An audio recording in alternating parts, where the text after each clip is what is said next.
Good evening. We are ready to begin. This Planning Commission meeting is called to order. This meeting is properly noticed and posted in compliance with the open meeting law. These proceedings are being video recorded as well as presented live on KCLV, Cable Channel 2. You can also watch this meeting live on Apple TV, Roku, and Amazon Fire TV on the Go Vegas app. The Planning Commission meeting, as well as all other KCLV programming, can be viewed on the internet at www.kclv.tv/live. The proceedings will be rebroadcast on KCLV and the web the Saturday after the meeting at 10 a.m., Monday at midnight, and the following Tuesday at 6 p.m. Would you please stand for the Pledge of Allegiance?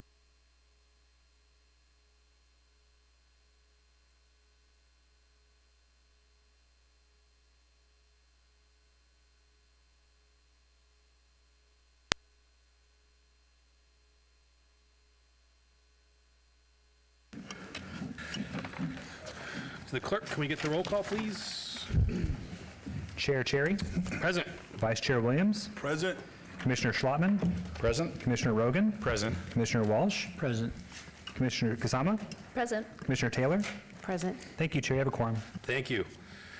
I call your attention to the information printed in the agenda concerning our actions in the appeal and review process, if appropriate. There are some agendas up here on the podium on both sides if you wanted to grab. Please read it carefully. If you have any questions, staff is available. Also, the second page of the agenda contains our rules of conduct. We appreciate you adhering to these rules so we can have a smooth meeting. Going on to item number 4, all comments made on this item for specific action will be cross-referenced to those items. Are there any members of the public who wish to speak under this portion of the agenda? Director? So, Mr. Chairman, Seth Floyd for the record. I wanted to do this at the beginning of the meeting while everyone is still in the audience and so they can hear it. We, unfortunately tonight, I say unfortunate because this is always bittersweet when we have a council election. We have some new folks on our city council and that's exciting, but it also means that there's a chance that some of our planning commissioners will be having their last meetings. And Mr. Chairman, you and the Vice Chairman, Mr. Williams, have served on this planning commission for a number of years. I've been very fortunate in my 3.5 years here to work with some really wonderful planning commissioners. You are certainly two of the best, and you do it with almost no pay. I say almost no pay because I think you do make $80 a meeting, but that is not nearly enough to cover the time and effort that both of you have put into representing items in your wards, chairing the meetings. Commissioner Williams last time got to chair the meeting unexpectedly and did an excellent job. You are all consummate professionals. You're experienced. You've helped us. I can speak for my staff. We love working with you. We like doing our briefings before every planning commission because we get to meet with you. You are always prepared. You go and you check out the sites. You do all the little things that make you excellent at this job, and you have served the city amazingly well, and we are going to miss you. And we have plaques for both of you. And I'll give the first one to Anthony Williams with this award in recognition for many years of service, visionary guidance, and dedicated service as a City of Las Vegas Planning Commissioner from June 5th, 2019 to December 10th, 2024. Thank you. Very cool.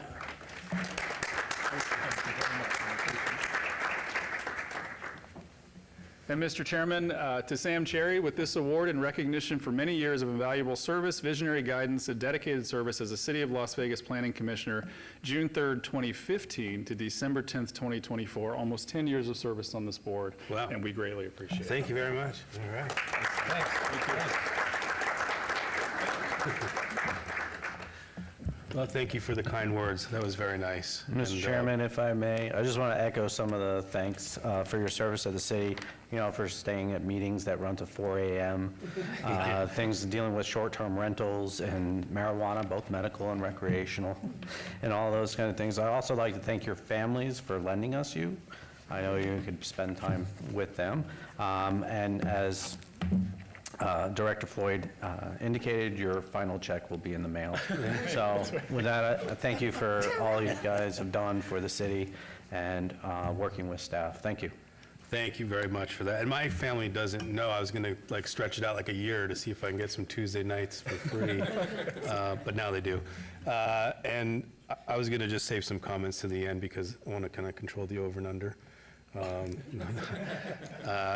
If that's okay, we'll go, and it's much appreciated. Thank you for all the kind words for both of us. That's very kind. All right, moving on to item number 5. Can we get a motion to approve the November 12th minutes, Vice Chair? Yes, so I'd like to make a motion to approve the November 12th, 2024 Planning Commission meeting minutes. So motion on the floor, please cast your votes. That motion carries. Moving on to our housekeeping items, are there any items that commissioners, staff, applicants, or members of the public would like to pull forward for action? Mr. Chairman, Nicole Edos for the record. We have 3 housekeeping items. The first is the applicant is requesting to hold item number 17, project number 24-0254, to the February 11th Planning Commission meeting. The applicant is requesting to hold item number 19, project number 24-0329, to the January 14th Planning Commission meeting. And the applicant is requesting to hold item number 30, project number 24-0558, to the January 14th Planning Commission meeting. Thank you. Thank you very much. Does anyone wish to speak on the housekeeping items? Seeing no one, Vice Chair, can we get a motion on the housekeeping items? Yes, I'd like to make a motion on item 17, 24-0254. Applicant requests this item be held in abeyance to the February 11th, 2025 Planning Commission meeting. Also, item 19, 24-0329, A through C. Applicant requests this item be held in abeyance to the January 14th, 2025 Planning Commission meeting. And item number 30, 24-0558, A through D. Applicant requests this item to be held in abeyance to the January 14th, 2025 Planning Commission meeting. Motion for approval of the housekeeping items. Thank you. Is the motion on the floor? Please cast your votes. And that motion carries. Moving on to the consent items. Consent items are considered routine by Planning Commission and may be enacted by one motion. However, any item may be discussed if a commission member or applicant so desires. Vice Chair, can we get a motion on the consent items? All right, so I would like to make a motion on consent items 7 and 8. Motion for approval. Thank you. There's a motion on the floor. Please cast your votes. It went away.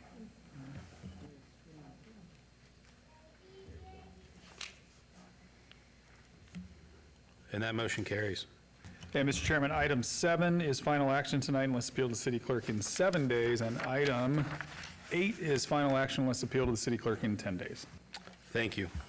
Moving on to the one motion, one vote. The following are items that may be considered in one motion, one vote. They're considered routine, non-public, and public hearing items with the staff recommendation of approval.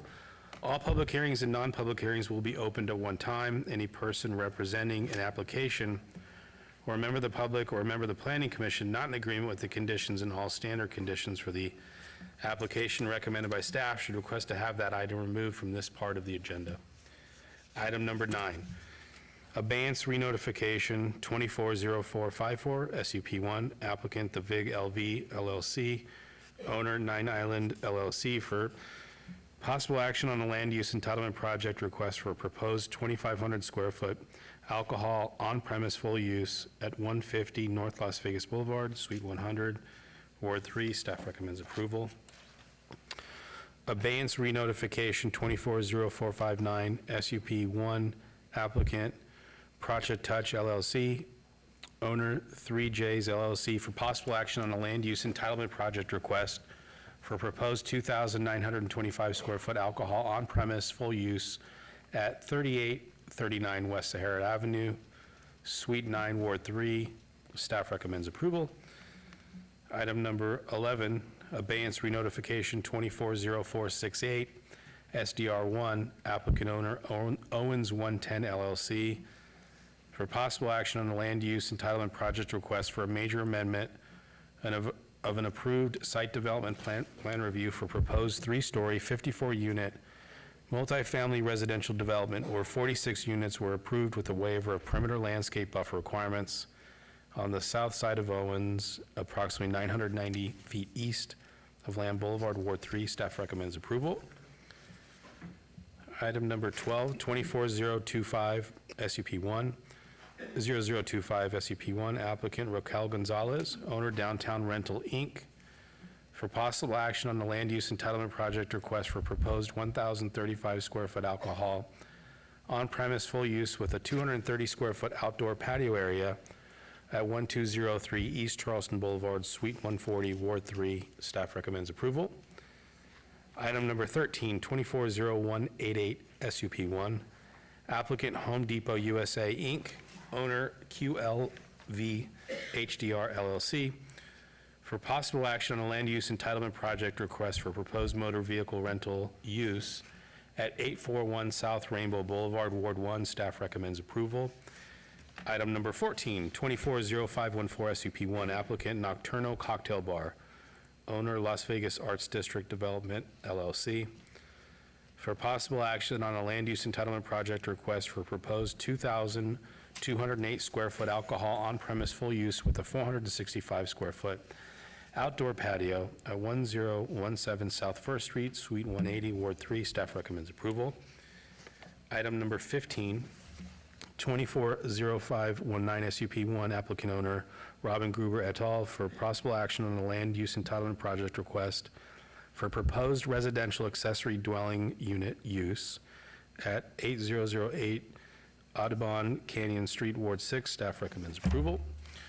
And finally, item number 16, 240575 SUP1, applicant Murrigan LLC, owner Rock Springs LLC, for possible action on a land use entitlement project request for a proposed 2,741 square foot alcohol on-premise use with a waiver to allow a 330-foot distance separation from a school where 400 feet is required at 7175 West Lake Mead Boulevard, Suite 130, Ward 1. Staff recommends approval. And before we vote on item number 14, I will disclose that I do have property within the notification area. It doesn't affect me any greater or lesser. I will be voting on the action tonight. Commissioner? Yes, Mr. Chairman, on item number 14, I have ongoing business relationship with the landlord on that particular project, so I'll be abstaining on that matter. Thank you for the disclosure. This was noticed as a public hearing. Anyone like to be heard? Seeing no one, I'll close the public hearing and go to Vice Chair for a motion. Thank you, Mr. Chair. I would like to make a motion for approval on one motion, one vote, items 9 through 16. Thank you. There's a motion on the floor. Please cast your votes. Motion carries. And Mr. Chairman, items 9, 10, 11, 12, 14, and 15 are final action tonight unless appealed to the city clerk in 10 days. And items 13 and 16 will move on to city council on January 15th of 2025. Thank you very much. Okay, moving on to the public hearing items. We're going to go a little bit out of sequence, starting with number 20. Is the applicant here for number 20? This is SDR, or 240421, SDR1. I'm not seeing the applicant here. So we will come back to that and go to number 18. Abeyance 240410. I don't know if this goes. Here for number 20? Yes, sir. Okay, thanks. Item number 20, 240421 SDR1, applicant City of Las Vegas, owner Kelton LLC, for possible action on a land use entitlement project request for proposed parking facility with waivers of perimeter landscape buffer requirements on the east side of 6th Street, approximately 130 feet north of Bridger Avenue, Ward 3. Staff recommends denial. Can we get the staff report, please? Yep, my first time here. Thank you for your patience. Oh, sorry. Give me 1 second. We'll get the staff report, and then I'll go to you. Thank you. Good evening, Mr. Chairman, Steve Swan, Community Development. Staff supports efforts to meet the demand for additional parking in the downtown area. However, in this particular area, development standards do not encourage temporary parking lots, and the proposed lot would function as the primary use of the site for the foreseeable future. As such, staff supports providing landscaping and fencing as required by Title 19, and therefore recommends denial of the site development plan review as proposed. Thank you. Thank you. Can we get your name and address for the record, please? Yeah. My name Elmer Josué Turcios. I'm here representing the owner. Address is 3663 West Cactus Avenue, apartment, or am I giving you my personal address or? No, that's okay. Michael, what was your last name again? Turcios, Elmer Josué Turcios. I am representing the owner Thank you. here. Torcios. Could you tell us about the application, please? Yeah, so we respectfully request a waiver to allow no perimeter landscaping where a 15-foot buffer is required along 6th Street and 8-foot buffers are required along the north and south property lines. Okay. Anything else about the parcel you I want? mean, it's been a parking lot for a good minute. We sort of just request that it stay that way until such a time that we can develop it within the next 3 to 5 years. Okay. Okay, this was noticed as a public hearing. Anyone from the public like to be heard? Seeing no one, I will close the public hearing and go to Commissioner Schlottman. Yes, thank you, Chairman. A couple of questions for you. The chain link fence is on both sides of the parking lot. Is that your fence or somebody else, the neighbor's fence? Can I ask you to say it one more time for me? Yes, the fence that's on the north and south property lines, is that the fence that belongs to this property or a neighbor's property? You know what, that's a great question. Let's see. I don't know. I can probably get back with that question. Can I submit it in writing to you later, or? Well, let me carry on, and we'll see if anybody else has questions. But look, I mean, historically, on these parking lots, we're so limited in downtown that having the parking lot trees doesn't really make sense if we're trying to maximize the number of parking spots. And if you look along 6th Street, it looks like most of the sidewalks have been replaced, and there are street trees up and down 6th Street. And the street trees that would go in here would be right where the driveway is, so therefore it makes sense why there's not street trees there. Are you planning on putting a chain link fence along the front on 6th Street? In terms of the fencing, I know there's one that really should be replaced. It's kind of ugly.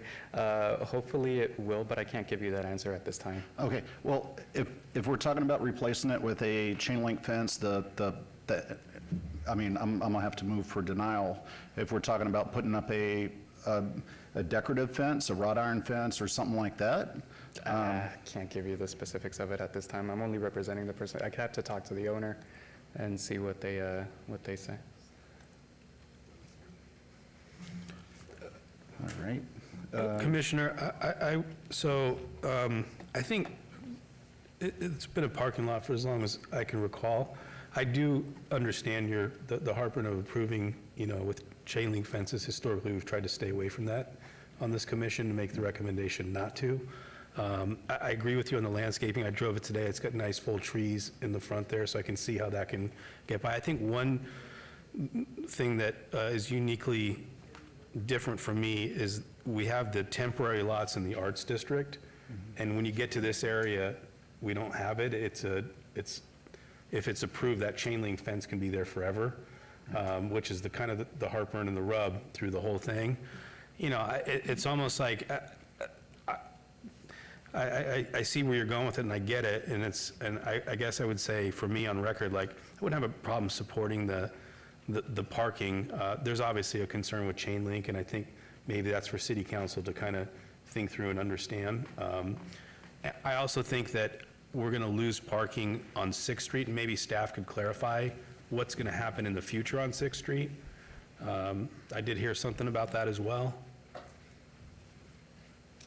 I don't know if that's Public Works. Through you, Commissioner, the Maryland BRT project is removing parking there.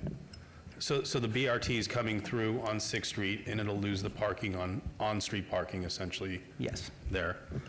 So again, for me, another reason why I could support parking, but again, I know, I hear you, and I get it, and maybe it's something, as it goes through to city council, they hear our comments and, so.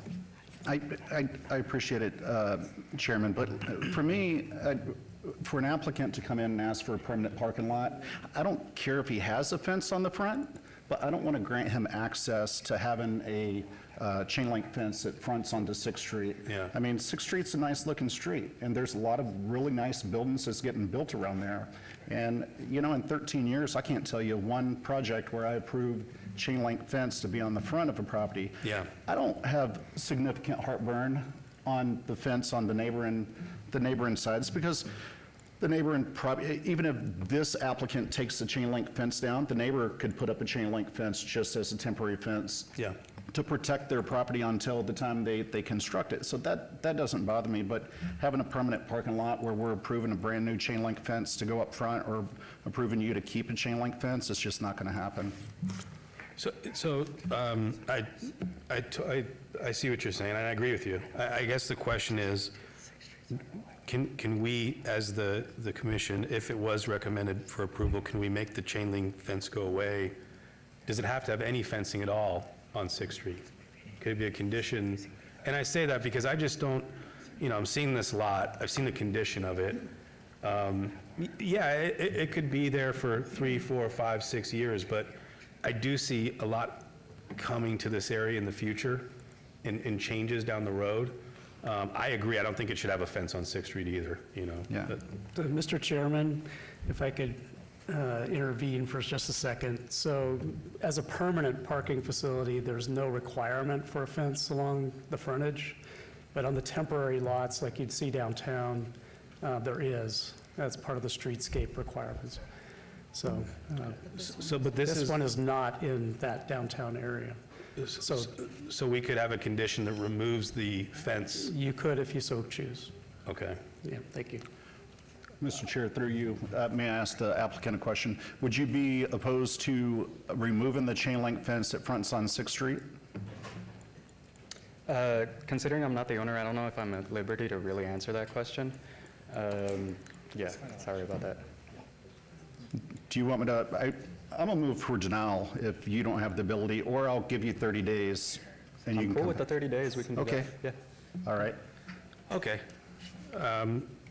So to the applicant, coming back, please, you know, have the answers for the commission. Yeah, no worries. I think they're simple things that will make downtown better, and in my opinion, your property better as well, so through the... Yes, and Mr. Chair, you can ask one of the planning staff for my telephone number. You can call me beforehand so we can get it figured out. Absolutely. So we can get an understanding of those things before we get back, so you can ask the correct questions of the applicant. Certainly. Okay, perfect. Thank you guys for your patience, by the way. Mr. Chair, I'd move on item number 18 to hold it to the January 14th. On 20? Okay. On item number 20, I'd move to hold it till the January 14th Planning Commission hearing. Okay, there's a motion on the floor. Please cast your votes.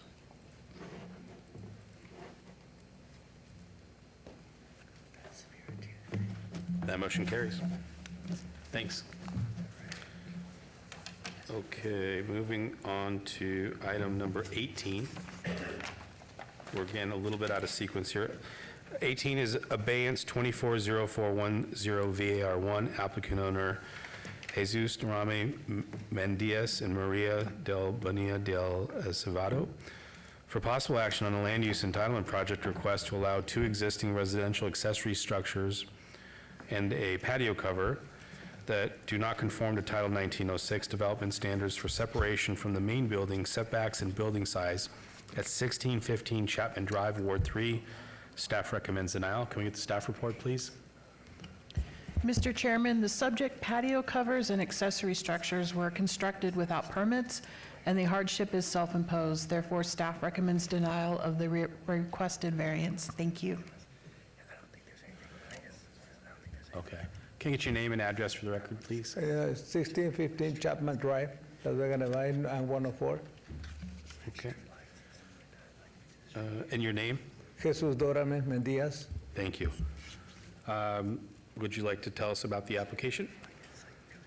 Well, I am seeking the approval from the city to get, obtain the proper permit to my safety structure and carport and 3 bag storage I have.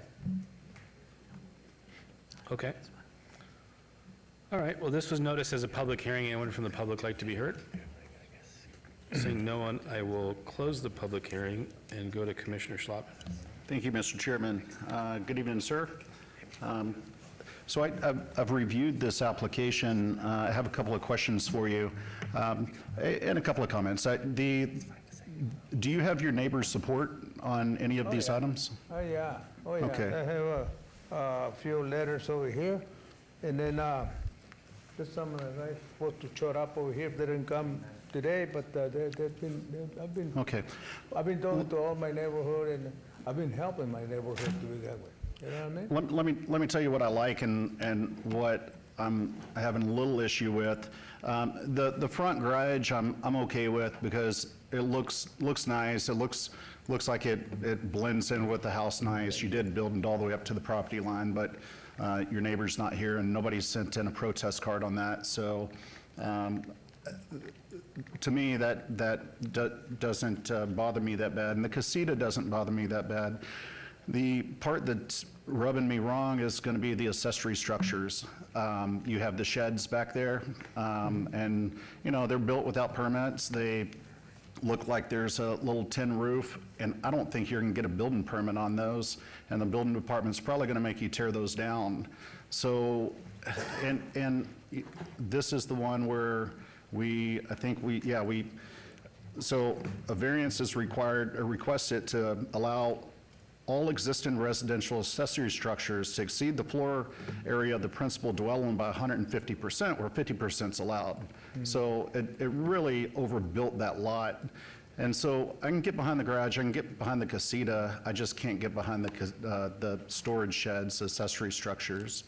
So I have to ask you, are you willing to take those two accessory structures down? For reals, I'd like to get a permit for those because I got a lot of tools and a lot of stuff. I understand, but you also understand that you're only allowed to have whatever the square footage of your house is, 50% of that in accessory structures, and you built 1.5 times the amount of what your house is, 3 times what's allowed, and it doesn't look like it. I mean, the casita looks okay and the garage looks okay, but just from what I'm seeing on the photos, it looks like those unpermitted structures aren't going to be able to get a permit. If you want to, I don't know, I'll see if anybody else has any comments. Commissioner, I have a question for you. You say garage, and on the drawings that have been provided, there's the accessory garage in the rear, and then there's the attached garage on the east side. Which one are you referring to? I'm referring to the one that's towards the front that looks compatible with the house. Okay, I agree with your with your sentiments. All right. I can make a motion for denial. We'll see how that goes, or I can make a motion for approval if you're willing to remove those 2 accessory structures. Okay. You tell me what you would prefer. Well, if I have to tear it down, I tear it down. Okay. I don't have no choice. As a matter of fact, the big one, the one in the back, one of the ones you're talking about, it's a metal. I weld everything up. It's all metal. There's nothing that can burn or nothing like that. You know what I mean? But it's up to you guys. Chairman, through you, I'm going to ask staff if they need a couple of minutes to look at this item before I make a motion. If so, maybe we could trail this item. Okay. Mr. Chairman, through you, if we may please trail this so we can sort out what we're going to keep and what is going to be eliminated. Thank you. Charles Chacon, Neighborhood Services Shift. So we are assisting him with the whole process. If it is something where you guys are recommending to tear it down, our program would cover a contractor to actually do that per code. If the homeowner would agree to that, we can help him with that. We would pay for that. if that's okay, sir. And Chairman, through you, have you, And then we would help him get the permit for the other items. and you've been to this property and? Yes, sir. And you kind of hear what I'm talking about as far as the way that the appearance of how these two structures have been constructed. And I think when we bring the building department out, they're probably going to tell us that they need to be torn down anyways. So if we go through this, ultimately, he's likely going to get told from the building department that they have to come down, so, and being that it's overbuilt. But Chairman, I think maybe we can trail this for a minute. We can do that. Okay. That's right. Is that okay? That's okay. Okay, we'll trail this while it gets sorted out and go on to our next, which is going to be item 25. I think still a shift application. Let's see, item 25 is 240527, Okay. VAR1, applicant owner Maria Hernandez, for possible action on a land use entitlement project request to allow two existing patio covers that do not conform to Title 1906 development standards for setbacks and aesthetic compatibility, and to allow an existing front yard wall that exists maximum height standards at 1415 Crestwood Avenue, Ward 3. Staff recommends denial. Can we get the staff report, please? Mr. Chairman, this request was made in conjunction with the City of Las Vegas Safe Home Improvements Funding and Training SHIFT program, and was prompted by an open code enforcement case for unpermitted patio covers. As there is no hardship related to the site's physical characteristics, staff recommends denial of the variance, subject to conditions if approved. Please note there were additional documents of support received after the original publication. Thank you. Thank you very much. Can we get your name and address for the record, please? Buenas tardes, mi nombre es María Hernández de Martínez.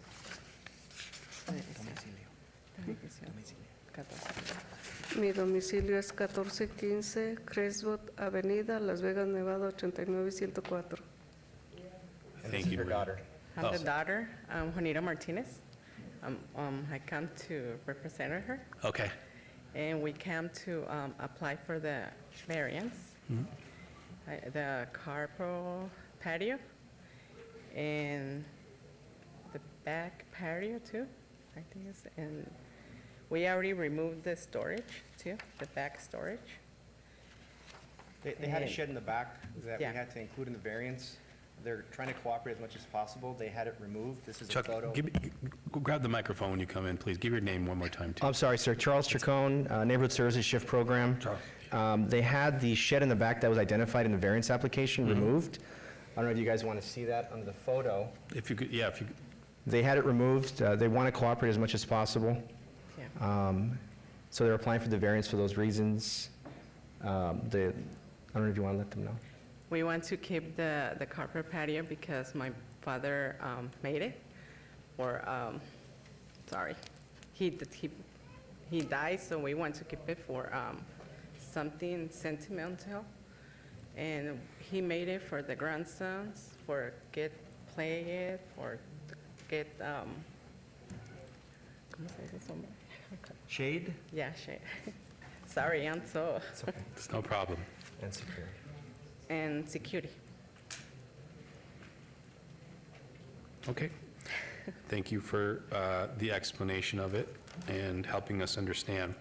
This was noticed as a public hearing. Anyone from the public like to be heard?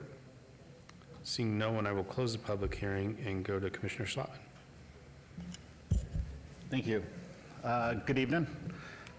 So I've looked at this, and I think basically what we're looking at a fence, and we're looking at a shed or patio. I actually like the fence, so I don't have a problem with that. I think y'all did a really good job with that fence, and I can get behind that variance. The carport, what I do is I look at other places within the neighborhood, and I see if everybody else has carports, or if other people have a lot of, storage sheds and other things in their backyard. And honestly, I see one within like 4 houses of where you're at with the storage shed. There's not many storage sheds, and there's not many carports in this neighborhood.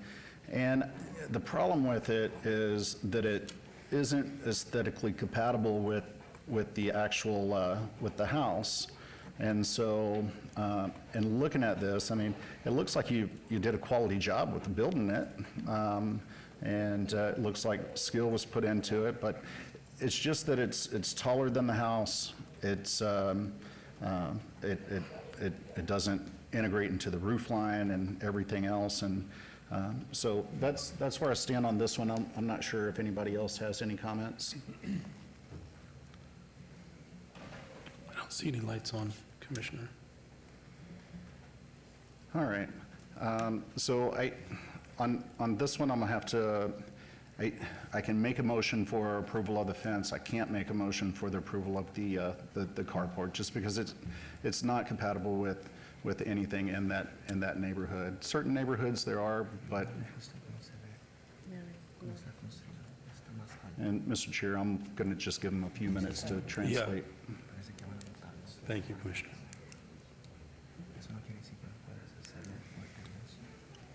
Commissioner, are there any things that, as you look at it, that would make it more aesthetically compatible, maybe via paint or something, or is it, do you feel it's too far out of bounds even with that?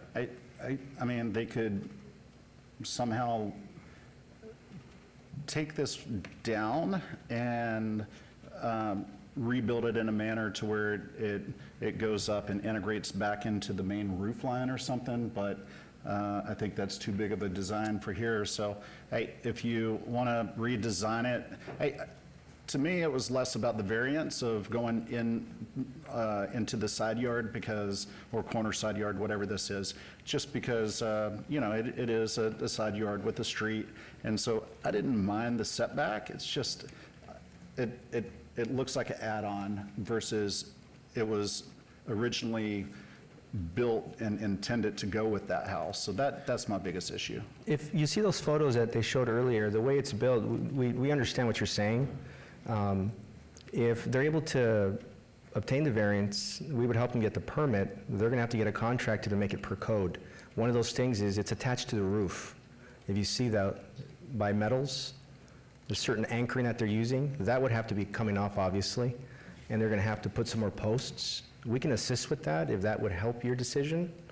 We've done it before where we've assisted to make it per code so we can get a permit. But these posts, I thought it was going on top of the roof too, but Yes. you can clearly see that the posts are just next to the roof and go all the way to the ground.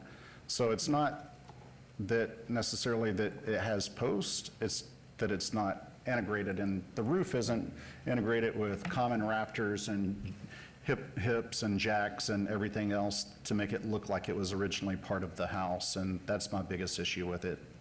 Because we can always get a shift engineer to assist us with being able to, like you said, redesign it. I don't In a way? mind putting this on hold for 90 days and letting them go back and try redesigning it and bringing it back to us in 90 days with a better plan. I don't think 30 days is enough. Yeah. Vice Chair? Yeah, through the chair, I think we could, agreeing with the commissioner, I think we should give them the 90 days to go back. You know, we've worked extensively with Shift on projects like this. Right. And at the end of the day, it's a patio cover. And I think if they can bring it in line and make it more harmonious and compatible with the residents, that I think they can get there. Right. They agree with that. They would love to have that time, and we can work with them towards trying to get a solution for you. All right, and just keep that in mind, integrating the roof line, which is going to take a lot of work, but integrating it back into the main roof line, similar colors, give us something that looks nice, and then we'll go from there. I think those are all fair requests, Commissioner.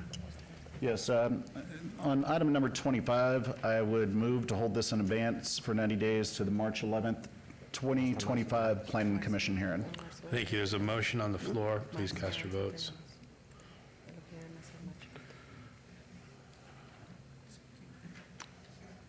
And that motion carries. Okay. Thank you. Thank you very much. Thanks. Okay, and I think it's item 27 is the final one that is out of sequence. Let me double check.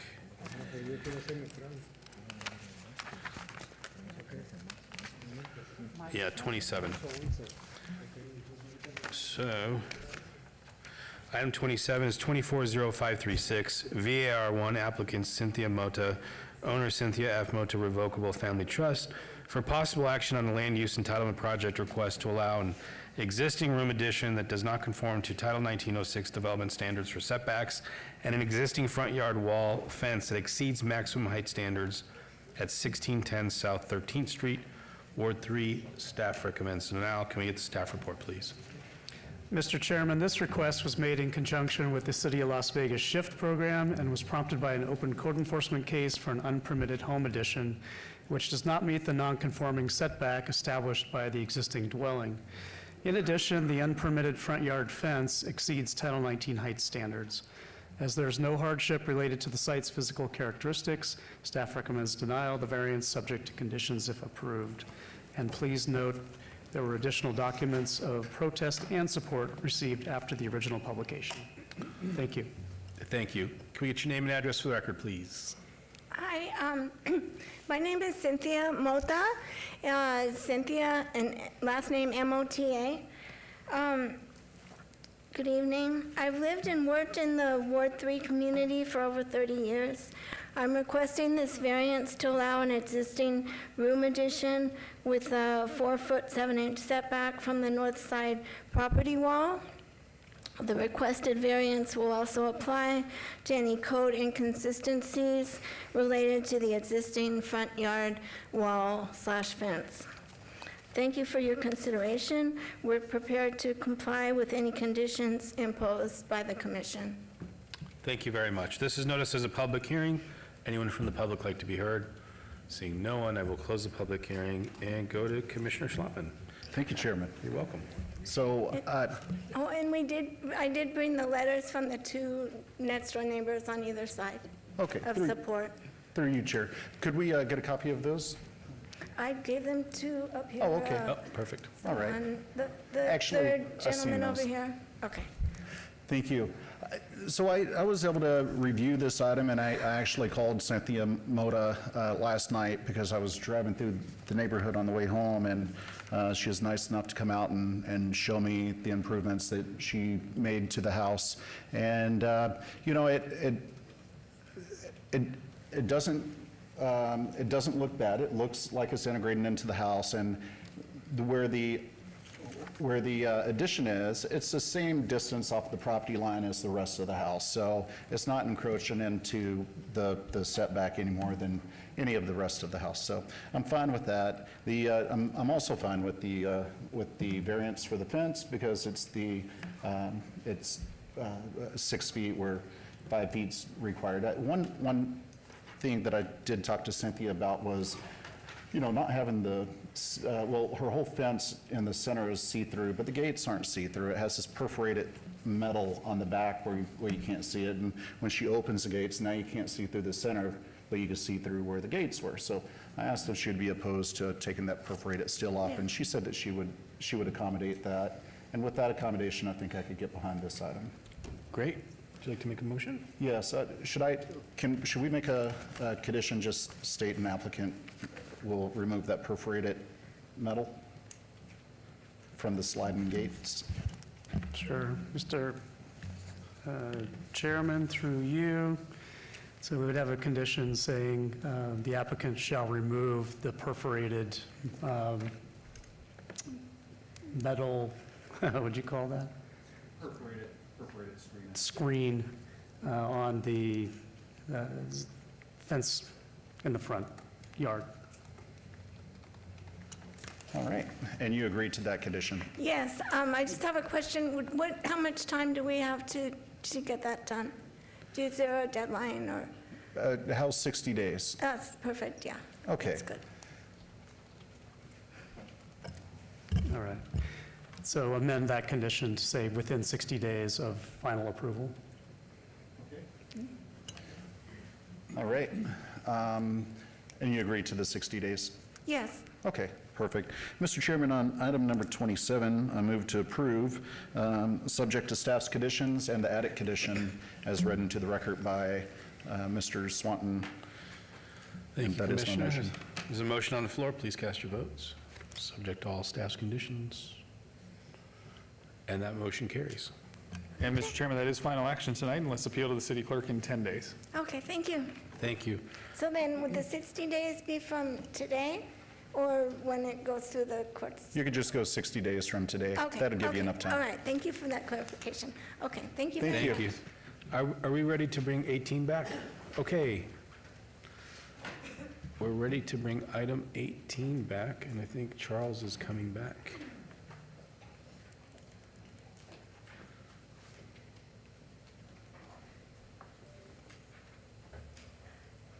If we could have the applicant come back up for 18? Thank you.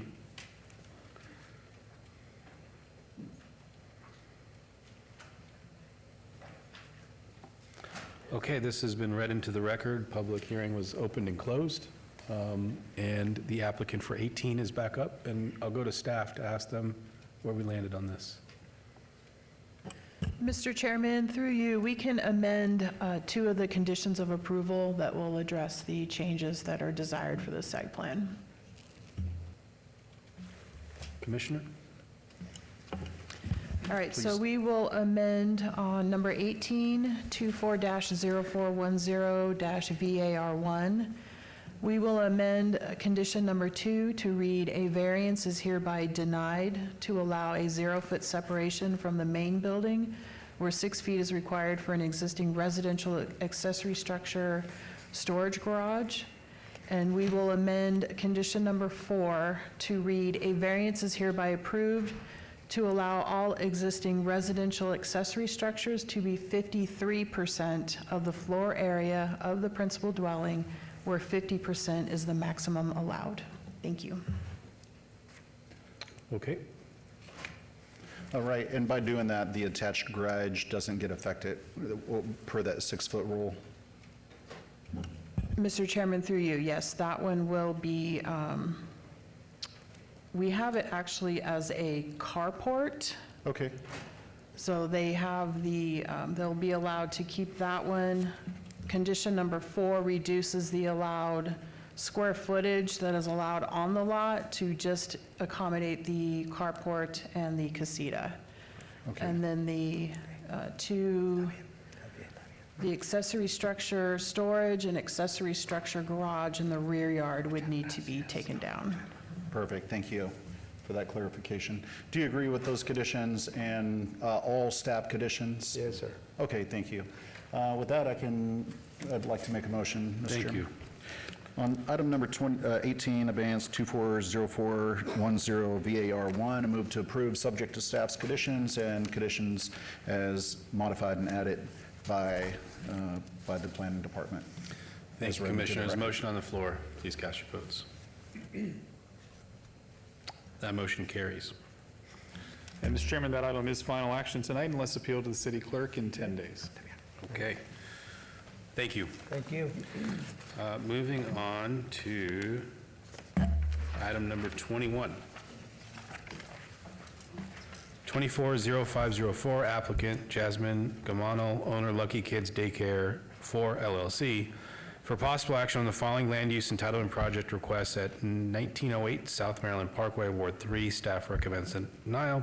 Related item 21A, 240504 VAR1, to allow 4 parking spaces where 8 parking spaces are required. And related item 21B, 240504 SUP1, for proposed childcare center use. Can we get the staff report, please? Mr. Chairman, due to the parking variance and lack of a pickup and drop-off area, staff is unable to support the applications and is recommending denial. Thank you. Thank you. Can we get your name and address for the record, please?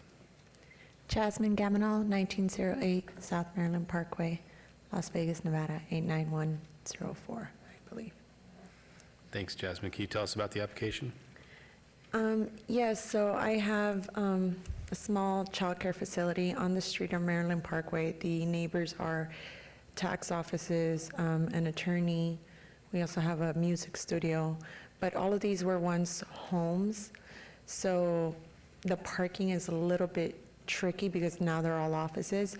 Most of them, because they remained as some sort of office, they haven't had to come in and do any changes or request any special changes. For me, since I'm going to be using it as a daycare facility, they're requiring me to have a minimum of 8 parking spaces, but I've tried to squeeze in as many parking spaces as I could. We went back and forth with Public Works and different departments, and the most I could get was 4. However, I do hire my staff that lives nearby. I do that because they're small centers, I try to have staff that's always really close. This is less than 2,000 square feet building, so it's a pretty small building. The director for this location lives 5 minutes away on Bonita Avenue. The other manager lives on Excel, I believe, Excel, which is right around the corner. So everybody that I hire is really close enough to walk. And if not, I know that some of my staff uses public transportation. I haven't had any issues in the past. So the parking is mainly going to be used for the parents. We don't have a specific pickup and drop-off time, so it's not like you have all parents showing up at 8 o'clock. We mainly serve people from the Strip that work on the Strip, so their hours really vary, that they come and drop off and pick up. Some may be at noon, some may be at 10 a.m. And right now, we're only able to supply about 30% on the demand for childcare. Really just, I have one on Eastern and Desert Inn. I'm full all year round, and I have an 8-month wait list, so I was trying to help that facility by creating this one nearby, just to alleviate some of the stress for the parents and also to create more job opportunities. Thank you for the explanation on the application. Appreciate it. This was noticed as a public hearing. Anyone from the public like to be heard? Seeing no one, I will close the public hearing and go to Commissioner Schlotman. Thank you, Chair. You're welcome. Good evening. Good evening. Hi. So I looked at this project, and it reminds me of a project that we heard a couple of years ago on Eastern Avenue, where we had another daycare that had very limited parking, and we always said that we would bring them back before us if there was an issue, or and I think Public Works actually looks at their queuing, as through you, Mr. Chairman, for Public Works. Do y'all look at parking in 6 months or a year automatically on daycares, or only if there's complaints? And Only if there's complaints, sir. okay, so we have the ability to go back and take a look at the parking, and I'm less concerned with that, seeing as we voted this way in the past. One of the issues is, basically our code requires trees to be a minimum of 24-inch box trees, and shall be installed a minimum of 20 feet on the center, that makes a visual screen if it has residential adjacency. And it does have residential adjacency, because just directly east, you back up to residential properties. And, I'm thinking with having childcare and hopefully kids being able to go outside during the day, it would be nice to have some sort of landscaping or trees in the backyard. Would you be open to adding trees? So, because all these were converted to businesses, right, most of the landscaping was taken out, especially right now when they redid the sidewalks. They just did them for the new, bus that's going to be going by on Maryland Parkway. They redid all the sidewalks, and there are literally, I don't know, I could count maybe a handful of trees. Our wall in the back is an 8-foot high wall, so there, you really cannot see anything from the neighbors in the back. I could maybe hear them once in a while, but we never see anything. What we do provide in the back, we provide shade for the children with like a shaded area, like a carport kind of, not a carport, but it's just a shaded area, and we do have turf.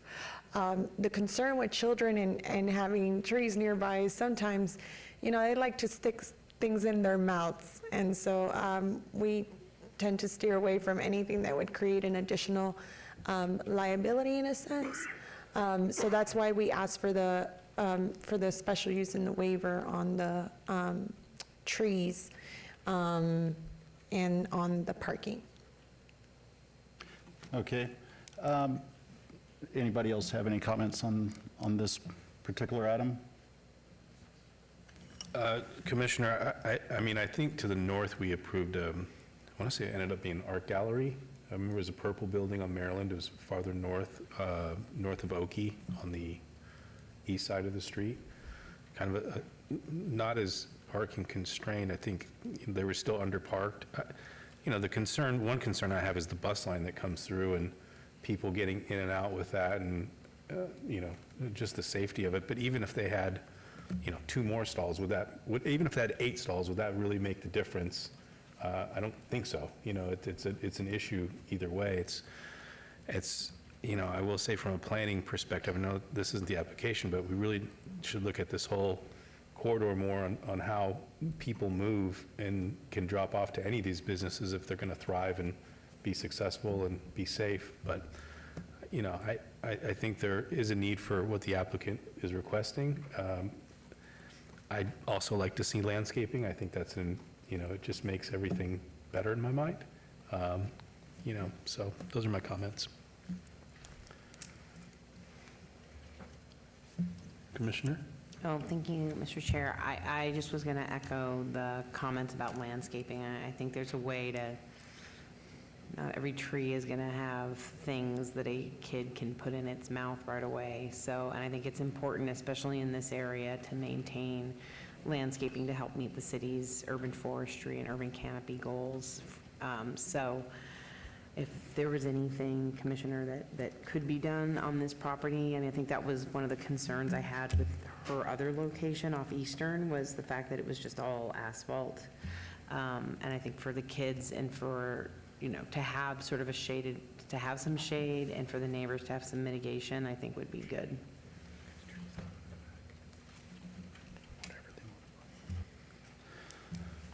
All right, thank you. And Mr. Chairman, through you. So I think we're all in agreement with, you know, we feel that you probably could get by with the parking, because most of the people that are going to be dropping off the kids, they're dropping off their kids, they're getting the kids in, they're taking off, getting to work, going where they need to go.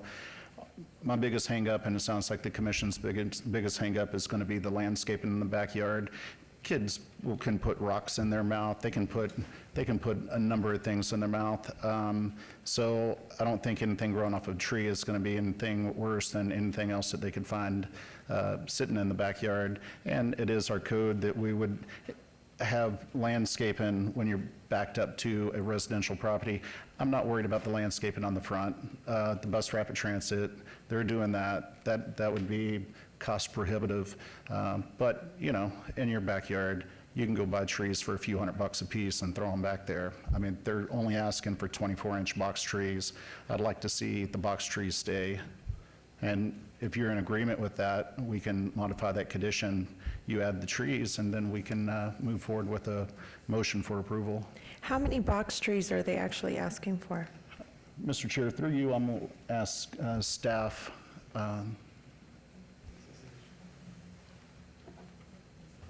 Mr. Chairman, through you, there's no specific requirement on the trees in you're speaking of the rear yard, correct? Yes. Yes, code would not require anything in the rear. They have met the condition for the 8-foot screen wall from the neighboring residences. Any trees at this point would be an addition that you would require and not required by code. Thank you. Mr. Chairman, through you, I want to read the staff report. It says a 8-foot high block wall shall be installed along common property line with an additional buffer of evergreen trees along the play area. And I would assume that the play area is going to be the back and not on the front. The tree shall be a minimum of 24-inch box, shall be installed a minimum of 20 feet on center, and shall be a variety that will grow together to form a visual screen. So does that actually sound like something you can meet conditions of? Okay. So it sounds like, based on that, just a couple of 24-inch trees back there. Okay. And great. Mr. Chairman, I'm going to ask staff if they can draft that condition.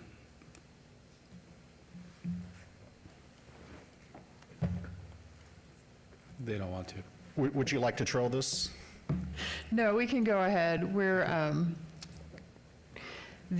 So we can add a condition of one 24-inch box shade tree shall be planted every 20 feet along the rear property line.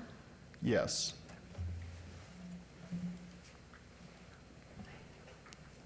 Through you, Chair, Secretary Brian Carroll, what item would that go under? Is that under the variance or the SUP staff?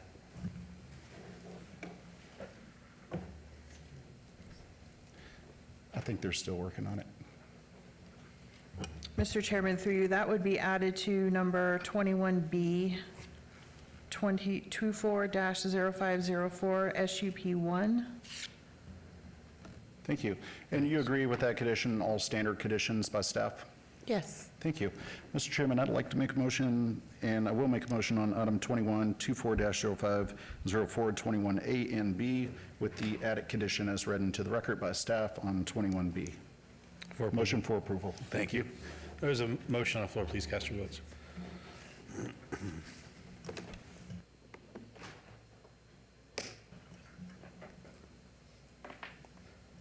Commissioner Walsh? Oh, okay, that motion carries. Thank you. Thanks. And does this go on to City Council? Mr. Chairman, that item is final action tonight unless appealed to the city clerk within 10 days. Thank you very much. Thanks, Nicole. Okay, moving on to item number 22, 240508, applicant Champion Resource Group LLC, owner DFA LLC, for possible action on the following land use entitlement project request generally located west of Harvey Mumford Street, approximately 725 feet south of Washington Avenue, Ward 5. Staff recommends denial. Related item 22A, 240508 VIR1, to allow a 60-foot lot width where 100 feet is the minimum required, and related item 22B, 240508 and 1 from RE to C2. Can we get the staff report, please?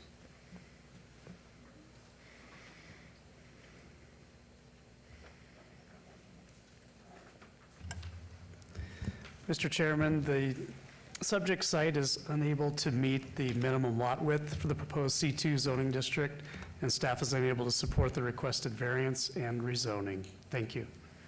Thank you very much. Can we get your name and address for the record, please? Mac McKnight, 4310 Plumeria Mist, as the applicant. Lloyd Benson, representing the ownership. We're coming here to request this, and also on item 23 is we're in the process. This is the 60-foot lot that we were talking about. Right now, this is all the actual acreage that DFA actually owns, and according to the according to in discussions with staff, this was also planned to be commercial anyway. Right now, if you look at your zoning, you'll see that it's R2, but how I said, anyway, we're making this add into this and this at the same time to be part of all of this property right here. Thank you very much. Council, can I open 23 at this time as well? Or do we take them individually? I would take them individually. Individually, Chair. thank you very much. Okay. This is noticed as a public hearing. Anyone from the public like to be heard in this item? No, I see one person. Gentlemen, if you could just step aside real quick. We have one person coming up. Just need you to step aside so they can come up and speak. Need your name and address to the record, please. Macon Jackson, 709 Sunny Place, Las Vegas, Nevada. I live in that particular lot would be to my south. And so it doesn't affect me one iota. that lot, my parents bought the house that I stay in right now in they bought the lot in 1962 and built the house there. So, been there forever. That lot's been there forever. And it doesn't affect anything as far as changing the zoning. Doesn't change anything. Thank you, Mr. So, Jackson. Thanks for coming up. I approve of it, and my neighbor approve of it. I of the change. appreciate you coming out tonight to go on the record. Appreciate that. Seeing no one else, I'll close the public hearing, and Commissioner Schlotman, this one's not for you. I'm going to go to Vice Chair. All right, Ward 5. Through the chair, this particular area, as you can see on the site plan, has been under transition for quite some time now as we continue to convert all the lots. And I think you are down to 2 residential homes, one with the gentleman that just spoke, and then the other, did we talk to the other homeowner? Yeah, Mr. Gray, James Gray. James Gray, Spoke yeah. with him yesterday, Okay. Commissioner. And did you guys get a letter or anything, or did we just? Got a letter, forgot to bring it. He's next door neighbor to Macon, and Macon was with me when I talked to him, so. Yeah, got it, okay.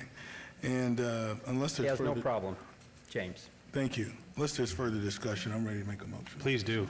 I'd like to make a motion on item 24, which item? 22. Item 24-0508, blanket motion A through B, motion for approval. Thank you. There's a motion on the floor. Please cast your votes.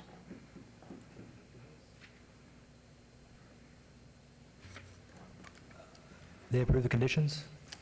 With subject to staff. And you agree to all the staff's conditions?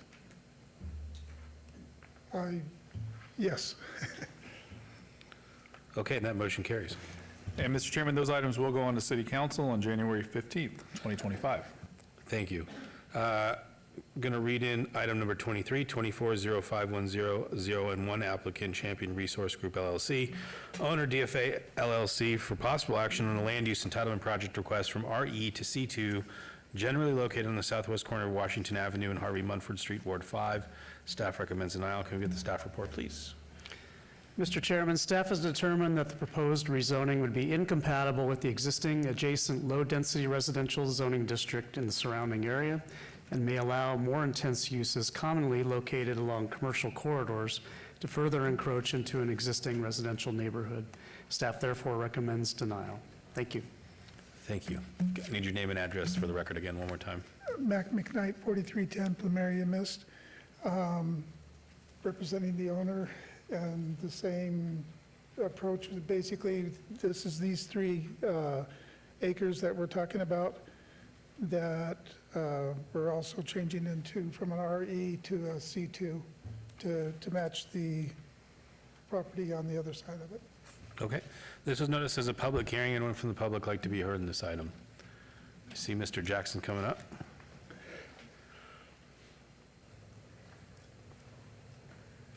I'll need your name and address to the record one more time. Okay. Macon Jackson, address 709 Sunny Place, Las Vegas, Nevada. Okay, so said lot is again to the north of me, and this zoning wouldn't affect me in any way, shape, or form, and I vote that it should be approved. Okay, I like it. Thank And you, my Mr. neighbor, James Gray, agrees with me. Thank you, Mr. Jackson, Thank again you. for coming out on the record. Close the public hearing. I will go to Vice Chair. Again, similar to the previous item, 22 area has been in transition, and based on the site visit and speaking to the residents, I'm ready to make a motion on this item unless there's further conversation. Please do. I'd like to make a motion for approval on item 24-1, subject to staff's conditions, and you do agree with staff's conditions? Yes. Through the chair, there are no conditions for this particular But you case. still Thank agree? We're agreeable. All right. Motion on the floor. Please cast your votes. And that motion carries. And Mr. Chair, that item will also move on to City Council on January 15th. Thank you all for your time. Thank you very much. Have a good night. Moving on to item number 24, 240526 SUP1, applicant Wei-Li Chen for owner Cheyenne Capital LLC et al. For possible action on a land use entitlement project request for a proposed massage establishment use with a waiver to allow a 0-foot distance separation from a church, house of worship, and an 80-foot distance separation from a parcel zone for residential use where 400 feet is required at 4343 North Rancho Drive, Suite 220. Staff recommends approval. Can we get the staff report, please? Mr. Chairman, the subject site is an established shopping center designed to accommodate a variety of uses, including the proposed massage establishment. Therefore, staff is recommending approval of the special use permit. Please note an additional documentation of protest was received after publication. Thank you. Thank you. Can we check name and address to the record, please? My name is Wei Chen. Thank you, Willie. I'm 430 North Rancho Drive, total 0. Thank you. Would you like to tell us about the application? If I may, I'm her husband, Jerry Howe. Basically, we would like to establish a massage establishment. We moved from Utah where we owned 2 massage places before. So we are, we have done massage businesses before. Okay. All right. Thanks, Jerry. This is noticed as a public hearing. Anyone from the public like to be heard? Seeing no one, I will close the public hearing and go to Vice Chair. Thank you, Mr. Chair. And I don't have a problem with this item and would like to make a motion in agreement with staff's recommendation unless there's further comment. I'll make a motion on item 24-0526 SUP1, motion for approval, subject to staff's conditions, and you do agree with all the staff's conditions? Yes, sir. You say yes? Yes. Thank you. There's a motion on the floor. Please cast your votes. And that motion carries. And that will move on to City Council on January 15th. So it will go to City Council, correct? Thank you. Thank you. Moving on to item number 26, 240528, SDR1 applicant owner Southern Nevada Regional Housing Authority for possible action on a land use entitlement project request for a proposed 4-story mixed-use development, 2 3-story multifamily residential developments, and 2 2-story multifamily residential developments consisting of 138 residential units and 4,503 square feet of commercial space with waivers of Title 1909, form-based code development standards at the northwest corner of McWilliams Avenue and H Street, Ward 5. Staff recommends approval. Can we get the staff report, please? Mr. Chairman, as outlined in the 100 Plan in Action document published in 2020, this site development plan review is phase 1 of a 5-phase redevelopment of the subject site. As the proposed redevelopment supports the goals and policies identified in the 2050 Master Plan, Vision 2045 Downtown Master Plan, the 100 Plan, and the West Las Vegas Plan, staff is recommending approval. Thank you. Thank you. Can you get your name and address for the record, please? Yes, Eric Gross with KME Architects, located at 5195 South Durango Drive, Suite 103. Hi, I'm Brad Peters. I'm with Brinshore, located at 222 West Gregory, Kansas City, Missouri. Thank you. Could you tell us about the project?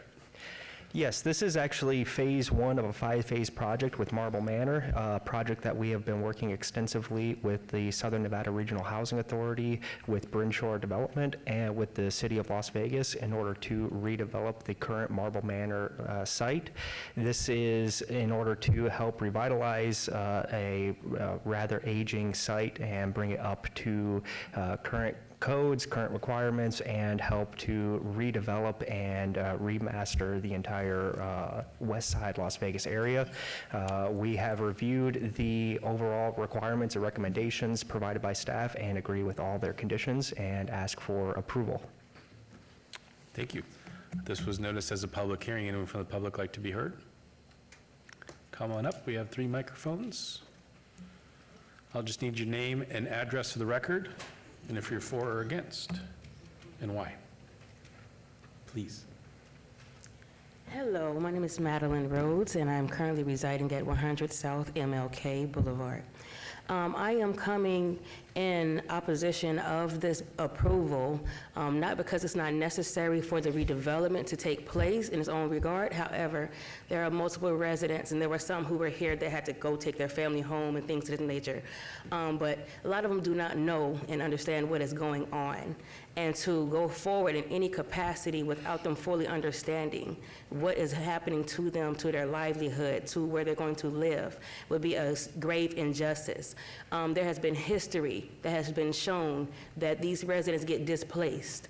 Out of 795 in one location of a redevelopment, there was only 409 that were able to come back.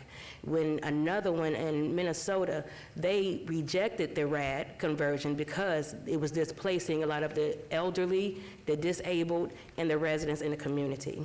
So it's not that it's not needed to some degree. However, I believe that it should be looked at and not go forward in approval without the residents having conversation of understanding of what's transpiring in their homes. Thank you for coming out and your comments on the record. Thank you. Thanks. Would you like to add anything? Did you want to say anything, Mama? Just move. How long this vacate? Well, I just need your name and address for the record. Tony Griffin. If you don't mind taking the microphone so we can hear you. Thank you. Tony Griffin. Thank you. Well, I have a brain aneurysm, so could you bear with me? A gentleman came to my home and he told me that, you know, we're supposed to be moving like at the end of February of next year. And he was like, do you want any changes on what's going on, you know, whatnot? And I just told him basically that I don't want to be in Henderson because I don't know the familiar area, and all my doctors, I have like 6 different doctors, and it's over there where I stay at now in Marvin Manor. And my thing is that I was just wondering, you know, when is this supposed to take place on Marvin Manor, when we're supposed to move? Okay.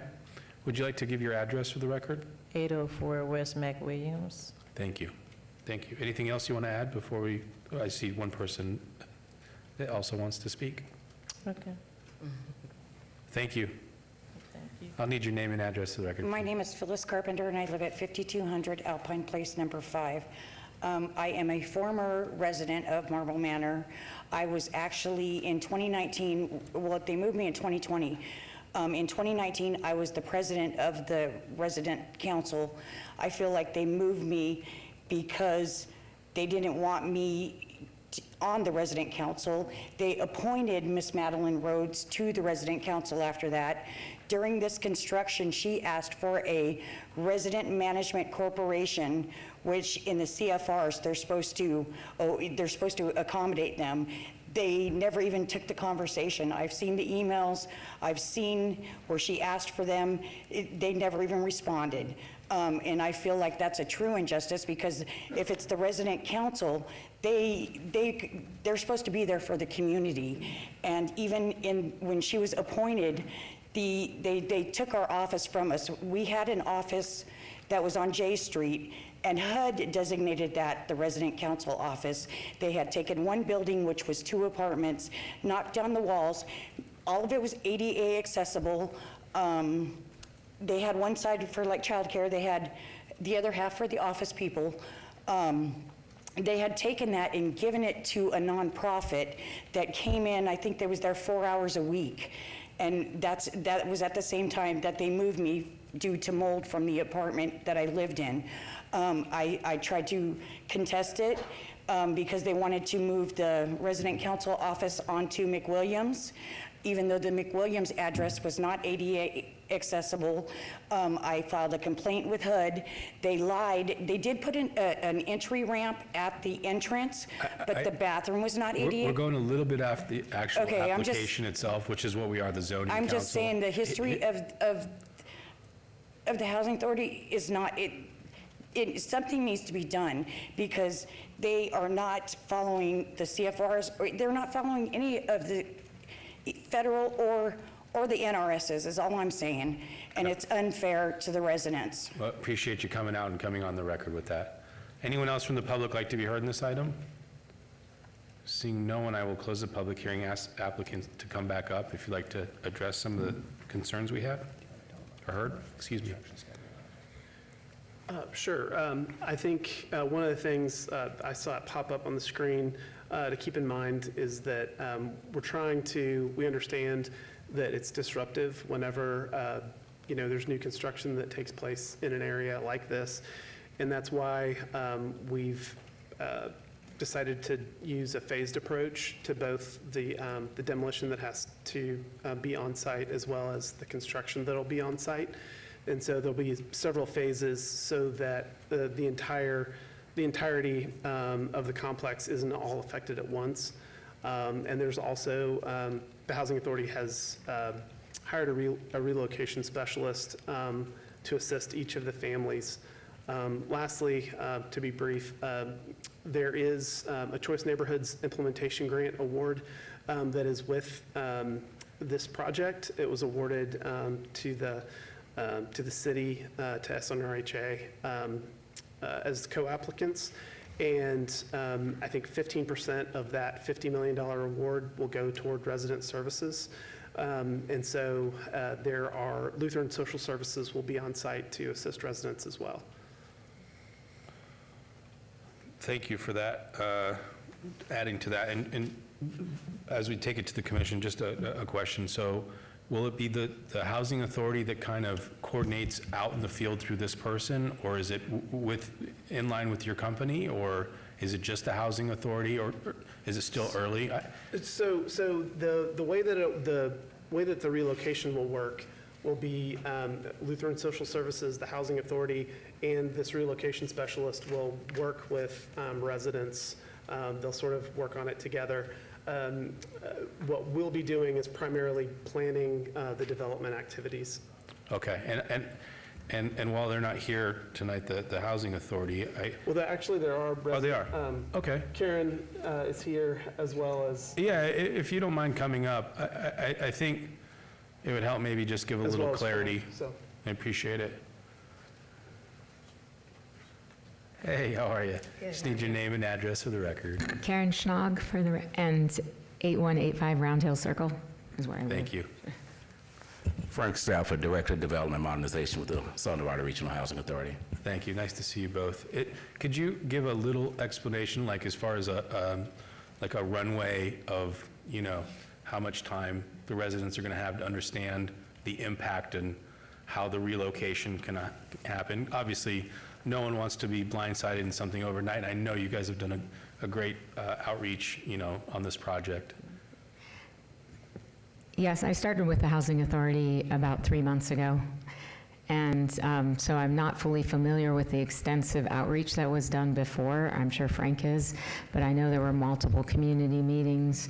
We have over the last several years in planning this project. In addition, we have had the Revival Relocation Services, whose expertise is in relocation with similar neighborhoods.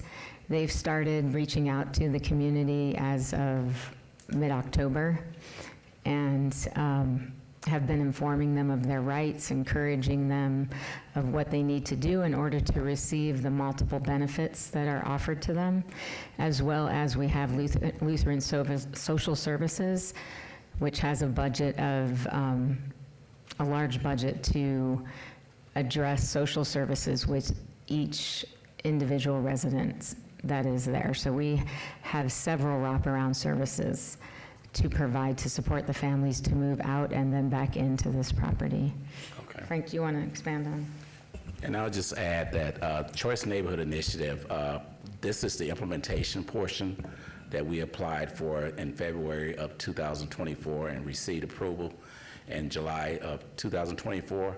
However, the process started back in 2021. We applied for a transformation planning grant. So we've been engaged with Marble Manor residents since November 2021, having meetings on site as well as neighborhood meetings with the constituents of the historic west side of Las Vegas. One thing I also want to add is that of the families that are in Marble Manor, there's currently 230 occupied units. All of those families have the right to return. If they choose not to return on their own, they don't have to, but we have to grant the right for all residents to return to this property, which is part of the reason we're doing a phased redevelopment. Thank you, Frank. Thanks for the explanation. Thank you, Karen, for that. And I know it veers off a little bit from the actual application and what this use is, but I just want to make sure, I did hear some stuff from the public, that we start understanding those conversations now as this kind of moves through the process. And I will just say, reviewing the plans, they're beautiful. I mean, I do like the phased approach to it. I think it makes the most sense. I think it's a well thought out project in your phases. And it's exciting to see what the impact will be in the future, and making sure that we preserve, rights of those that are there now to be able to come back to this project or to be in this project. So, Vice Chair. Thank you, Mr. Chair. And I was actually a little concerned, but thank you for coming up and representing the Southern Nevada Housing Authority, because it's hard to fathom that this much work has taken place and design, and we're at this stage and phase of the project, and we still have folks that may have concerns. Now, I would recommend that certainly Ms. Rhodes is here, and so if you guys could just connect with her and make sure that the information that she needs gets disseminated. Again, you heard the 2050 master plan, the 100 plan, and certainly addressing this redevelopment efforts is very important to the historic West Side and certainly the city of Las Vegas. And so unless there's further comment, which I would certainly open it up to hear from the other commissioners, I'll do so.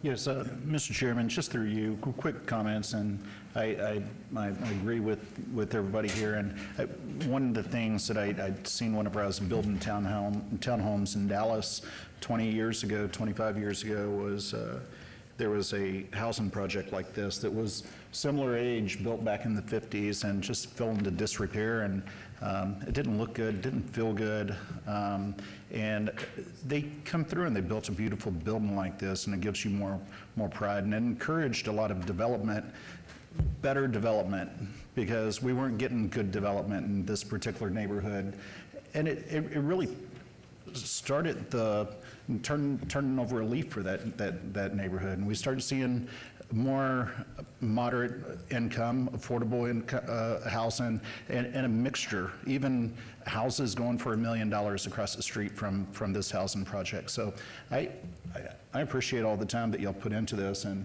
you'll see my support tonight. Thank you, Commissioner. And before, Vice Chair, you make a motion, I will say it is a new day with the Housing Authority, with Mr. Lewis Jordan and the efforts that he's made, and I've seen it directly in the community, and it is nice to see the changes and what's happening today. So, Vice Chair. Thank you, Mr. Chair. Item 24-0528 SDR1 would like to make a motion following staff's recommendation for approval, subject to staff's conditions, and you do agree with all the staff's conditions? Yes, we do. Thank you. There's a motion on the floor. Please cast your votes. And that motion carries. And that item will move on to City Council on January 15th. Thank you. Okay, moving on to, we closed the items closed. I understand. Is there a way that we can communicate after or somewhere, because we never can talk to the commissioners and things? If you want to grab their information, that's what the Vice Chair was saying, to connect with and exchange information, just so they know, you can stay in the loop with them. They're there to do that now, is the best time. Thank you. Thank you for coming out. Thank you. Okay, moving on to item number 28, 24054, applicant College of Southern Nevada, owner Nevada System of Higher Education, for possible action on the following land use entitlement project request at the northeast corner of Elkhorn and Durango Drive, Ward 4. Staff recommends approval. Related item 28A 240545 VAR1 to allow proposed perimeter and retaining walls that do not conform to town center development standards. Related item 28B 240546 SDR1 for proposed college map campus consisting of a two-story, 62,760 square foot educational building, a 5,376 square foot central plant building, and an emergency vehicle operations training course with waivers of town center development standards. Can we get the staff report, please? Mr. Chairman, the proposed college campus development generally conforms to the Northwest Campus Design Standards and Development Agreement requirements and is compatible with the adjacent RTC and commercial uses. The proposed waivers and variants are warranted given the design of the project and context of the proposed development. Staff therefore recommends approval of the site development plan review subject to conditions. Please note there were additional documents of protest and support received after the original publication. Thank you. Thank you very much. Can we get your name and address for the record, please? Yes, I'm Michelle Brigida with Carpenter Sellers Delgado Architects, address 8882 Spanish Bridge Avenue. Thank you. Raymond D. Phillips with the College of Southern Nevada, 311 South Water Street, Henderson. I know they just changed the zip code down there. I think it's 89. Yeah, it's Henderson. Yeah. I forget the zip code, sorry. It's one big zip code. Could you tell us about the project? Yeah, absolutely. We're excited. It's the first project that CSN will be building in the Northwest Campus. It encompasses a building that's 2 stories, about 60,000 square feet. I think we're at 62,000 and some. And yeah, it'll be housing their law enforcement training academy with a separate entry from the general education piece of the building. And of course, their growing population will be within the general education part of the building. And that program component encompasses classrooms, a library, student services, conference areas, admin support spaces.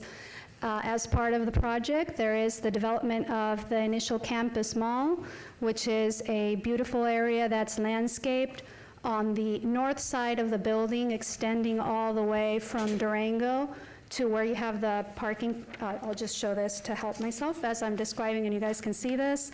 But we are also proposing a mall, right, to support student activities, extending from Durango all the way through the area where parking occurs.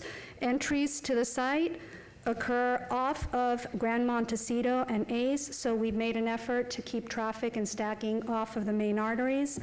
The building is front along Elkhorn, extending along east-west axes, so you can get a lot of daylighting and natural, great orientation for the building overall.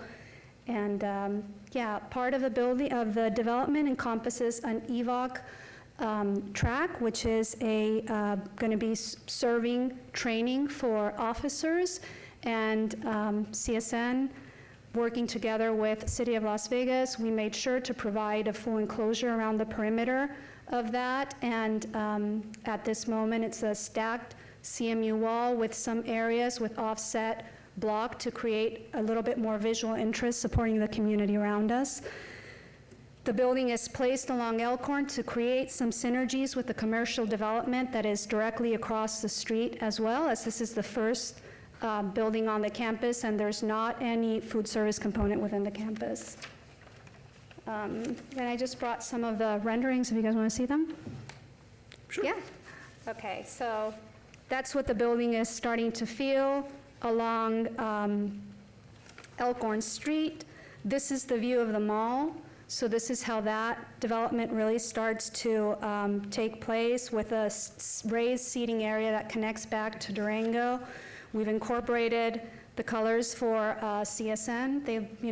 They are proud of their brand and who they are and what they do for students in this community. So the blue and the yellow really start to inform the composition. That's another view as well. And just making sure we're picking materials that are long-lasting, work with desert environment, and don't pose a lot of maintenance issues for them. Great, thank you. It's a very, very nice presentation. This was noticed as a public hearing. Anyone from the public like to be heard? Seeing no one, I will close the public hearing and go to Commissioner Kasama. Chair, thank you. And the renderings look beautiful. I think this is a great location for the site. And seeing that there is no public comment on this matter, I'm happy to make a motion to approve. Okay, there's a motion on the floor. With that, make a motion. I'm sorry, excuse me, Commissioner Taylor? Thank you, Mr. Chair. Sorry, Commissioner Kasama. I just wanted to say, since Ward 6 is right immediately adjacent to where this is, and this campus property has been part of Ward 6 until the most recent redistricting. And so I just wanted to say, as somebody who's lived up there since 2001 and has seen the CSN campus sign coming, CSN campus coming soon sign, I'm really excited to see the development of this project, and I think it's great that it's got that specialization to it like some of the other campuses do.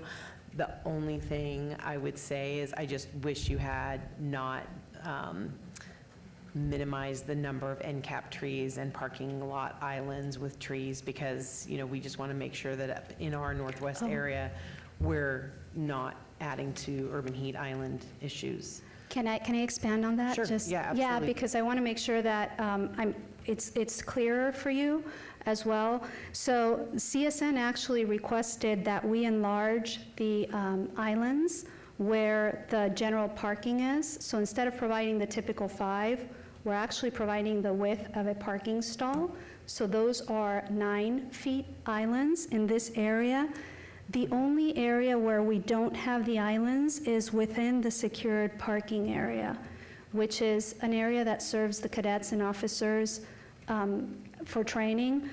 Really everything else around the perimeter, specifically along this side and within the mall, they really wanted to make sure that we are providing above and beyond landscape. So I just wanted to clarify that. Thank you for that clarification, because I was just reading the sort of 106 required, 83 provided, but it sounds like it's because they're larger islands, not because there's less islands. Yeah. Okay. That's what we've really tried to do that for them. Yeah, no, I just had to say something because we've been up there for so long waiting for CSN to develop something. So my husband the other day just said, when is anything going to come? And I said, as a matter of fact, on this planning commission agenda. So thank you for the great project. Can't wait to see it get developed. Thank you, Commissioner Kasama. Commissioner Walsh? Yes, more of a technical question on the photo that you have up here right now. Is that the obstacle course? Yes. Those dotted lines there and all that. Is there any breakout gates, or is that completely walled in and only one way to get in? And I will go to, we presented as part of this as well to support access to it. So yes, there are some gates that are accessed within the mall, and that serves for fire loop, right? This is how fire lanes access and serve the campus and the future growth of the campus, right? This is the first phase of many for CSN. So when you see this plan, you see a crash gate on this side, also connecting to the secured parking as well. And there's another exit point, secondary entry along Juice Avenue as well. Okay, the other question, are you following any standards for this? If we are following standards? Is there one to follow, I mean, also? So CSN had completed some master planning initially that spoke about the language and qualities that they wanted to follow. This also falls within the Town Center Development District for the city, so we've been paying close attention to that as well. And regarding fire and access and how this is all served, we've had meetings with Brian Haverson with the city to make sure that we're meeting that as well, all of their requirements, ahead of submitting. Thank you. Yes. Commissioner Kasama? Thank you, Chair. And with that, I'm happy to make a motion for blanket approval for item 28, 24-0545, subsections A and B. Okay, subject to all staff conditions? Thank you. You agree with staff conditions? Yes. Thanks. There's a motion on the floor. Please cast your votes. And that motion carries. And that is final action unless appealed to the city clerk in 10 days. Thank you. Thanks for your time. Thanks. Thank you. Thank you. Moving on to item number 29, 240548, applicant owner Matlock Holdings 2 LLC for possible action on the following land use entitlement project request at the south side of Red Coach Avenue, 465 feet west of Rancho Drive, Ward 5. Staff recommends denial. Related item 29A, 240548 VAR1, to allow a building that does not conform to Title 1906 development standards for setbacks and to allow a front yard wall that exceeds maximum height standards. Related item 29B, 240548 SUP1, for proposed building and landscape material lumber yard use. Related item 29C, 240548 SDR1, for proposed two-story, 18,340 square foot building and a landscape material facility development with waivers of perimeter landscape buffer requirements. Can we get the staff report, please? Mr. Chairman, the applicant submitted revised plans on December 10th that eliminated the need for the variance request, and staff is requesting to strike 24-0558-VAR1. The revised plans are part of your blue sheet packet, and due to the revisions, staff is now recommending approval of the requested special use permit and site development plan review. These revisions include: the building size has been reduced from 18,340 square feet to 16,577 square feet. The building placement has been adjusted to meet the required 10-foot side yard setback. The front yard wall height has been reduced to 5 feet, adhering to Title 19 requirements. A landscape waiver is now only required for a small portion along the eastern property line in order to allow future access to the adjacent parcel, which staff supports. And the landscape islands have been added in order to comply with Title 19 requirements, and the previously requested exception request is no longer needed. Thank you. Thank you very much. Can I get your name and address in the record, please? Eric Gross with KME Architects, 5195 South Durango Drive, Suite 103. So the owner has spoken with Chairperson Williams on making some of these adjustments that we have provided to staff. It includes reducing that overall height of the perimeter fence from the 6 foot that was requested down to 5 feet. We've also made adjustments to the overall parking and building layout in order to keep the required landscape buffers, as well as increase the number of trees, the 24-inch box trees that are required within that landscape buffer, in order to make sure that we have the appropriate number per the requirements of City Las Vegas. With the recommendations that were provided, we ask for approval of this item. Thank you. This was noticed as a public hearing. Anyone from the public like to be heard? Seeing no one, I will close the public hearing and go to Vice Chair. Thank you, Mr. Chair, and thank you for the couple of site visits. This took a little bit of work, but thank you guys for being open and working as expeditiously and hard as you did to come into code as close as we have, actually meeting code on just about everything here. I guess through the chair, I have a question for staff. So is it still 29B and C are what we're looking at now, or is it, because I know A is stricken? Mr. Chairman, through you, yes, tonight 29A would be stricken, and you would vote on 29B and C. Got it. Okay. Yes, sir. Senior Clerk Brian, for the record, what do we need to still strike 29A since it's on the agenda, and then make it separate motion to approve B and C if that was your choice? Through you, Chair. Mr. Chairman, through you, yes, make a motion to strike 29A, and then we would vote either approval or denial for B and C. Okay. Okay, so we'll start there. So let's start with a motion to strike 29A, item 24-0548 VAR1.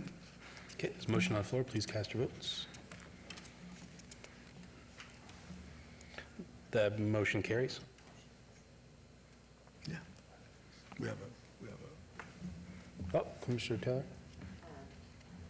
Thank you, Mr. Chair. Just quickly, just to clarify, Ms. Eddowes, so on 29B and C, which the Vice Chair will be making a motion on, with those submitted changes, staff now recommends approval on those?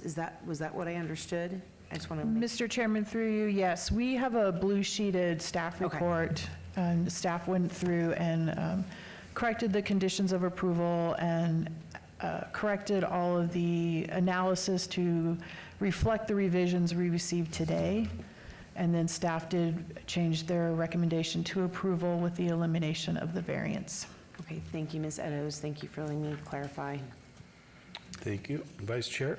Yes, so item 2924-0548, 29B and C, blanket motion for approval, subject to staff's conditions, and you do agree with all the staff's conditions? Yes, we do. Okay, thank you. There's a motion on the floor. Please cast your votes. Thanks, Brian. That was a good catch. Yeah, it was. And that motion carries. And those items will move on to City Council on January 15th. Okay, we are on to Director's Business, 31240590, DIR1, Director's Business, applicant owner, City of Las Vegas. Discussion for possible action on a request for the election of the 2025 Planning Commission officers. No recommendation by staff. Do we need to open this up for no? We do? Public hearing? This was noticed. Yeah, no public hearing, right? Sorry, I thought you said a vote. Commissioner Slotman, I see a light on. Yes, Mr. Chairman, as we progress with the new planning commissioners and trying to get new blood in leadership positions, I would like to make a nomination for, are you wanting to take chair or vice chair first? The chair, it's fine. Okay, for the chair position, I think Jennifer Taylor has shown a lot of growth as a planning commissioner, and I feel she would do a great job as chairperson, so I'd like to make that nomination first. Okay, that's great. There's a motion on the floor. So, Mr. Chairman. Oh, sorry, excuse me. Mr. Chairman, I apologize. Just talked to the city attorney. I'm not quite sure why this is listed as a public hearing, but it is. So if you want to open that up now, I don't think anybody's here, but open it real quick and then. Okay, if this is noticed as a public hearing, if there's any opposition to this nomination, now's a good time to come on the record or support. Not seeing any, I will close the public hearing, and I'm excited for the nomination of Commissioner Taylor. Vice Chair? All right, do we need to make a? Do we make a motion? Yes, I think we need to make a motion, vote on this. So I would, Mr. Chairman, through you, I'd like to make a motion to elect Commissioner Jennifer Taylor to the chair position. There's a motion on the floor. Please cast your votes.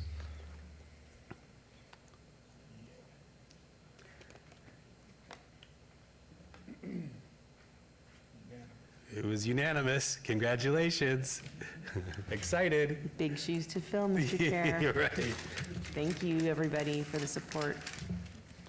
Commissioner Slotman? Yes, Mr. Chairman, and seeing how, I know that Commissioner Kasama has expressed interest in a leadership position for an extended amount of time, and I think she would do well at the vice chair position.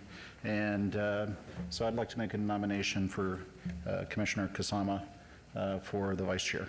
That's great. This was noticed as a public hearing. Anyone from the public like to be heard? Seeing nobody, we'll close the public hearing and go to vice chair. Yes. Or, excuse me, to Commissioner Slotman. Mr. Chairman, through you, I'd like to formally make a motion to elect Commissioner Kasama as our vice chair for the 2025 Las Vegas Planning Commission. There's a motion on the floor. Please cast your votes. Congratulations, Commissioner, Vice Chair. Exciting. That motion carries. Okay. Exciting things happening. Yeah. All right, moving on to citizens' participation. A lot of work to do.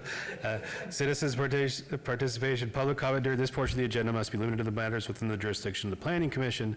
No subject may be acted upon by the Planning Commission unless the subject is on the agenda and scheduled for action. If you wish to be heard, come to the podium, give your name for the record. The amount of discussion on any single subject as well as the amount of time any single speaker may be limited. I will just quickly say thanks to everybody. Thanks to the director for the kind words in the beginning, and Peter Lowenstein for the kind words for us. And thank you to Mayor Goodman for appointing me to this position. It's been quite the honor, and it's been amazing to be around all of you. I really, it says staff, but I look at you as all friends. Like, I really care about each and every one of you and everything that you've done, and the same for my fellow commissioners. It's been an awesome ride. I'm not going anywhere. I'm still going to be in downtown. I'll probably be on that side, trying to get things approved, lobbying to get my stuff approved. But I will say thank you, and I've learned a lot. I've learned so many things and how important it is for the transparency, for the public to be heard, for us to convey, for tree canopy. These things are so important that we keep pushing forward, and there's clarity for the city, because when you drive around this city, you can see the impact of your vote. You can see what you do up here as a planning commission. It's really, it's quite impressive to see, and it's exciting to me. And I'm very appreciative of all the kind words and help and care, and thank you very much. Thank you all. So. I could echo a lot of the chair's sentiments, but I will say specifically to the team here, the staff at the city, thank you all very much. Appreciate all of the briefings and preparation efforts that you all put forward. Great team, very supportive, and again, to my fellow commissioners, thank you guys so much. I always said it was just so awesome to be surrounded by so many lawyers and people that understand how things work, right? So it was great. Had a lot of fun, learned a lot about the city, and just keep being who you are and being a voice for the residents, because they still need advocates out there to help them understand what's happening in our fine city. So thank you. That's great. Thank you, Vice Chair.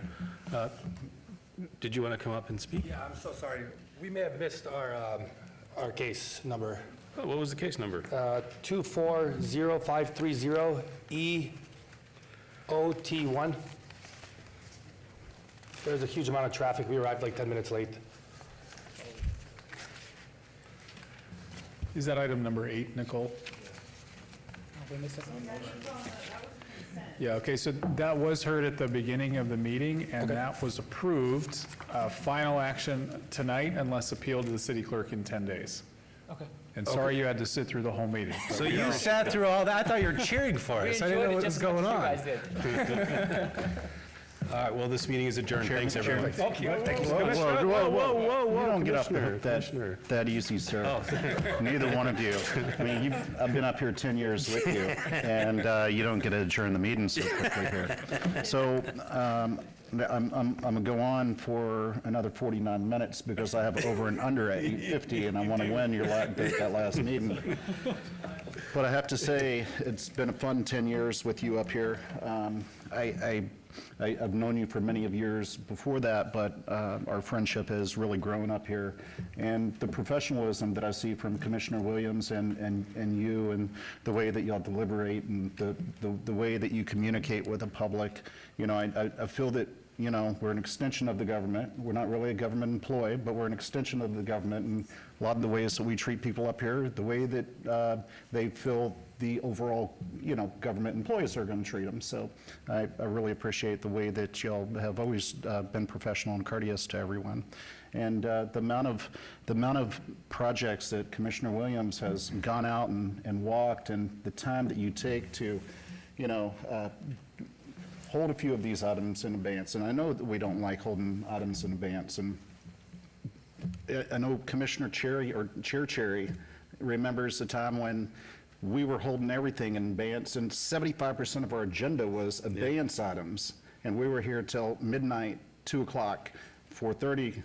And the other Commissioner Williams, Brenda Williams, fell asleep at the stoplight on the way home. And so short-term rentals and cannabis and everything else, we've had some pretty contentious items throughout the years, but we've always found a way to make it through, and I really appreciate everything that y'all have done. Chair, I don't think you've missed a meeting, or maybe just a couple in 10 years. The last one, I had to skip out early. You were still here. You were still here, and the attendance from Commissioner Williams the same. I'm really going to miss you, both of you guys. And Commissioner Williams, I wish we could keep you up here for another 8 years, but I know your job really demands a lot of your time. So thank you so much for the time that you have put in here. And could you just remind me how long you've been on the commission with us? Just under 6 years. Wow. Thank you for your service, both of you guys. Thank you.